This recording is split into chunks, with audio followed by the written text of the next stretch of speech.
Well, hello. I'm back. Let's watch a video, shall we?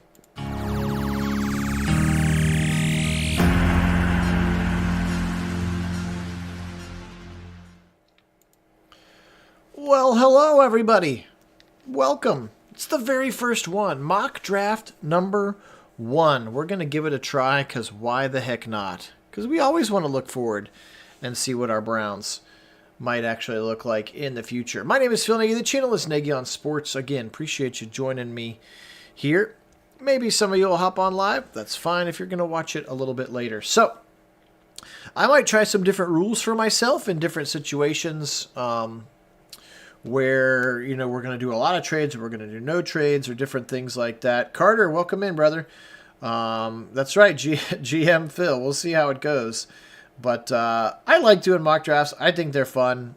Again, I'm always a person who's got an eye towards the future. And if I was the GM, I would love to stockpile my draft picks. So we're going to wait and see this first one, see kind of how the board falls to us.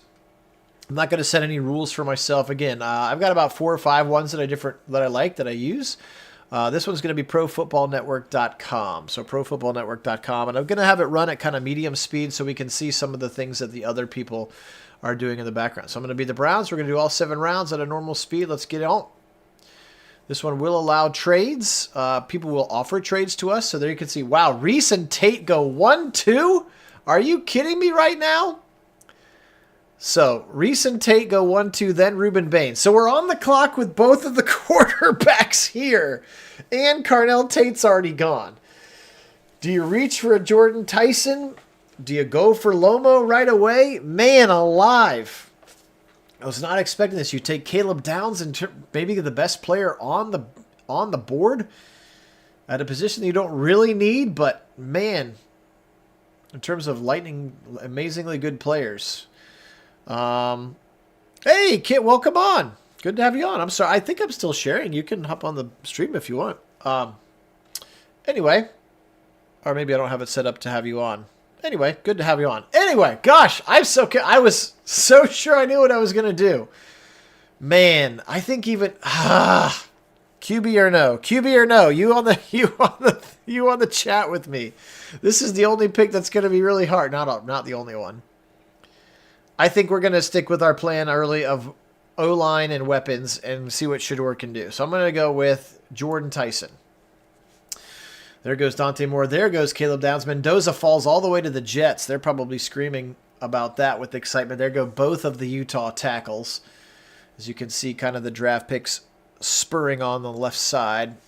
And realize that it's a little bit... Let me see if I can make this a little bit... Well, I guess it's just one pick you can't see. All right. We have 2 options here. We can drop back to 31 and pick up a third next year. Or we can pick up 58, 81, a second, and a third from the Jags.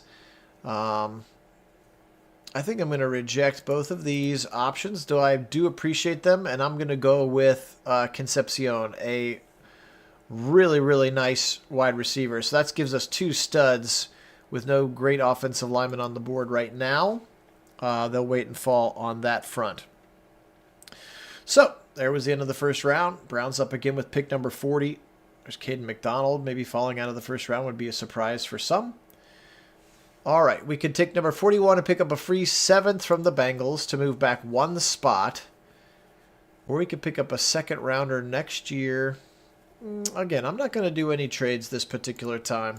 We'll do some ones where we entertain some trades. All right, we got to start going with the offensive line. So this one's going to be a pretty easy pick for us, and we're going to go with Trevor Gooseby, tackle out of Texas on this particular one. Again, do appreciate you being on here. Next pick for the Browns is pick number 71. So you can see the kinds of players who are available on the right, at least of their rankings, and then the players who are being drafted on the left. And hopefully it's not going too fast that you can't read, and maybe keep an eye out for that player that you love. I wonder if the Browns try to get into the end of the second. That's where I like Serafeld, Hurd, Fielding. Those are good players. I think there's going to be some good players around for a while. Again, I've already said we're not going to do any trades here. All right.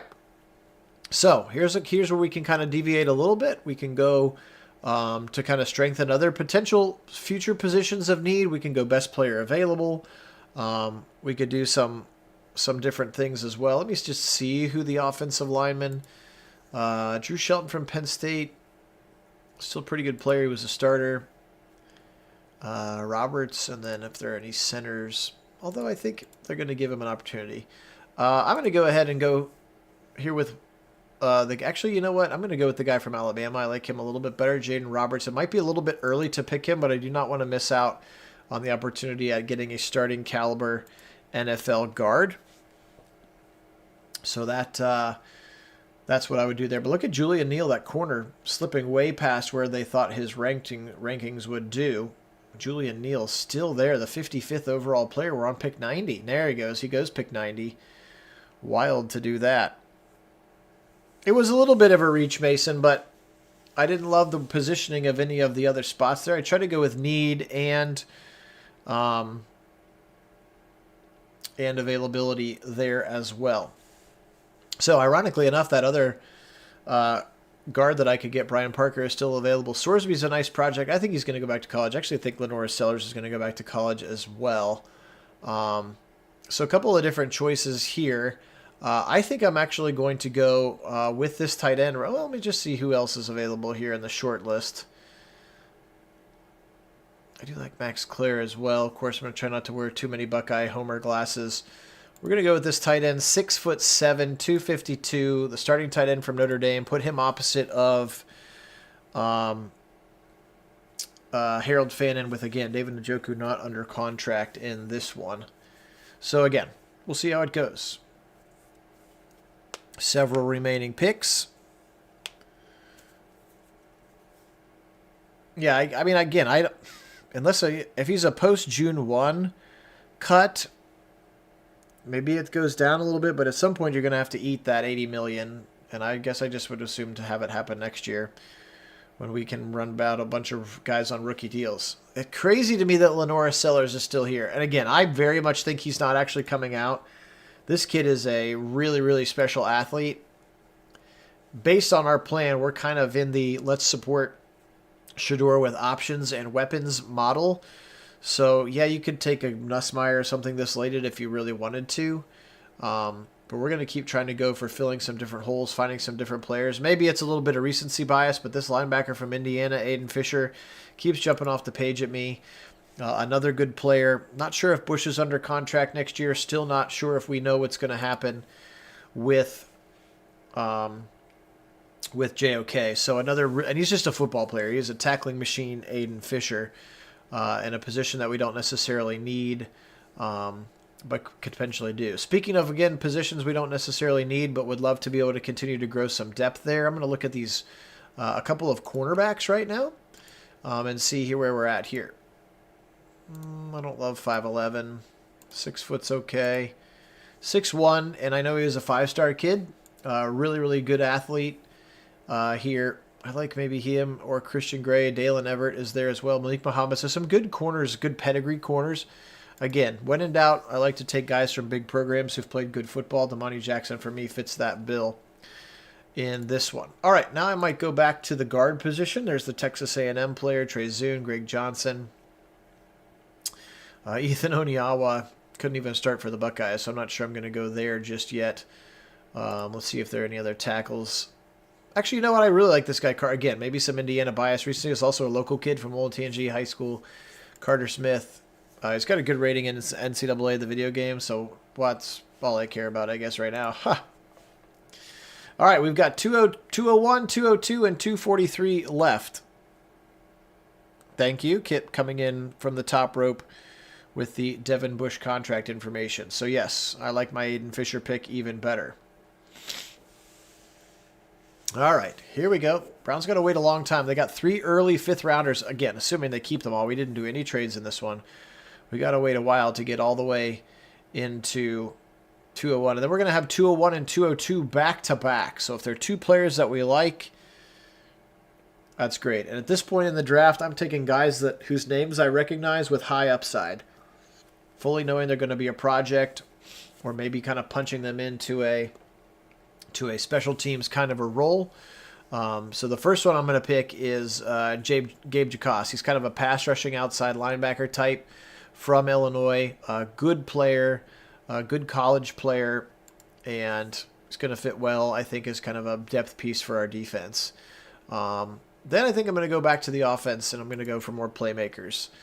So here are the, actually, you know what? Speaking of high ceiling, I'm going to go with Nick Harbor. Now, this is the guy who is 6'5", 235, and he runs like a 4.2. Former track star, kind of like a tight end wide receiver hybrid. His body is tight end size, but he's going to be a project, and whoever our new wide receiver coach is, because they're going to clean house, they better. I don't trust Chad O'Shea to work with him, but hopefully they're going to be able to get some good things out of him in this one. Now, we've got one pick left. It's going to be at the very end here in round number 7.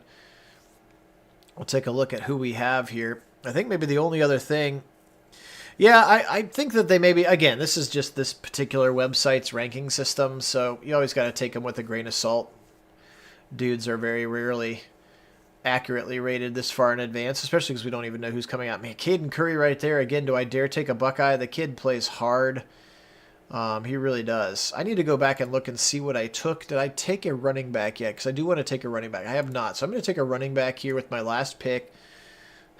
Chip Train. I'm the old Buckeye right there. Actually, I'm going to go with... Man, all these guys were players, but I'm actually going to focus in on Mark Fletcher. Talented kid, but he's like a bigger, bruising running back, and I want like a good guy to pair with Quinshon Judkins. In terms of a guy to actually, I like the lightning boltness of Dylan Sampson, but I want somebody else that can actually run through the tackles, and Mark Fletcher can definitely do that. There you go. Skylar Gill Howard is Mr. Irrelevant. Well, here it is, mock draft number 1. It came, it went. 12 minutes into this thing, it's about how long it took, and we did have some early discussion again as we were confused by the quarterbacks not going off the board early. So you can see here for the Browns, we did no trades in this particular draft. We end up with 2 guys who are going to automatically be starters for us immediately at wide receiver. Hopefully a starting tackle, a starting guard, the tight end opposite of Fannin, some depth linebacker, maybe a Emerson replacement, another hopeful starter at offensive line, a nice depth piece at the edge, again, a project freak show at wide receiver / tight end, and then another bruising running back. So that is what draft number 1 looked like here for me. Appreciate you joining me for this one. Here's what round number 1 looked like if you were curious where your favorite players went. In this particular case, we've got 1 Buckeye, 2 Buckeyes, 3 Buckeyes in the top 6. There's Sonny Styles, 4 Buckeyes. So 4 Buckeyes in round number 1. I would have loved for Caden Proctor or Blake Miller or Isaiah Ward. Look at this run on tackles. Bam, bam, bam. All those 3 guys were the ones that I really wanted at 27. But because it went heavy on the O-line, I wasn't able to get Vega Ione as well, which would be kind of the other guy who's in that 20s range. So that meant a very good receiver drop to us. Now, Chris Bell's not going to go this high in real life because he just tore his ACL. So he's probably going to be another guy you can get in the 2nd or the 3rd round with first-round talent. So some interesting picks. Smart of the Bengals to take the best cornerback on the board in this one. All right, guys. Well, hey, that was fun. We'll do another one again sometime. Let me know in the comments where I screwed up, how I could have done better. But this is how the Browns get better if Phil is the GM in this particular case. All right. Appreciate you joining me. This was fun. Take care of yourselves. Till next time. Go Browns!